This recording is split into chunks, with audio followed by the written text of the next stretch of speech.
We've been talking about COVID-19 vaccines for a long time now. There's a flood of information available about their safety and efficacy. We're not going to go over all of that again, but now that children aged 5 to 11 are being vaccinated in the U.S. and approval is expected soon here in Canada, it is worth talking about children and vaccines. With me is Dr. Isaac Bogoch. He's an epidemiologist and specialist in infectious disease.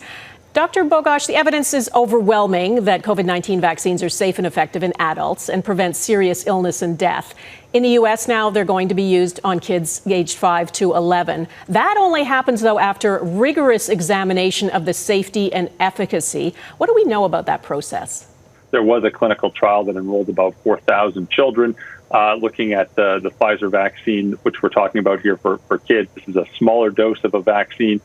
In that study, it looked like these kids mounted a very reasonable immune response, similar to what adults would mount with the adult dose of the vaccine, and there were no safety signals in this study. Of course, this is a smaller study. You're not going to see these rare side effects like the inflammation of the heart, also known as myocarditis. And of course, that will be looked at as this vaccine is rolled out. It's expected to be a rare, but of course not 0% risk. And of course, based on all the scientists that looked over this at the CDC and all the specialists that looked into this, they felt that the vaccine was a very reasonable and safe approach to take and provide significant benefit to the 5 to 11-year-old crowd. And just quickly, what is a safety signal? And then how rigorous is the approval process here in Canada?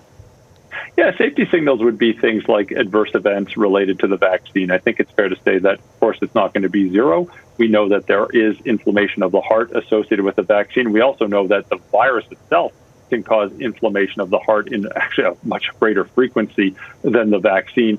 And of course, Health Canada will be looking at all the data from the clinical studies, all the manufacturing data, and they'll look at all that. And I think it's fair to say that in the coming weeks, we'll probably see this approved here in Canada. I should point out, too, that I think it's pretty clear that these vaccines are not only very safe, but also very effective in reducing the risk of COVID-19, especially reducing severe outcomes from the virus. And we're told kids are going to get a smaller dose. Why is that important? Yeah, I mean, it's fair to say that, kids are not small adults. The immunology is slightly different. The adult dose, for example, of the Pfizer vaccine for the 12 and up crowd was 30 micrograms of mRNA, and it's a third of that in children. That's really important. And of course, in the clinical studies that were done, that smaller dose in the 5 to 11-year-old crowd looked like it was provided a comparable immune response. There's been so much misinformation, disinformation about COVID-19 vaccines in adults. I think we can safely expect the same will happen with the vaccines for kids. What is the best way for parents to avoid going down those rabbit holes? Yeah, obviously you have to be very careful where you get information from. I think there's a few very high quality and credible sources. You can look to your municipal, your provincial, and your federal public health web pages. They have excellent information and it's updated in real time. I think the best thing, though, is we know that many parents will have questions about these vaccines, and it's hard to predict every possible question that will come up.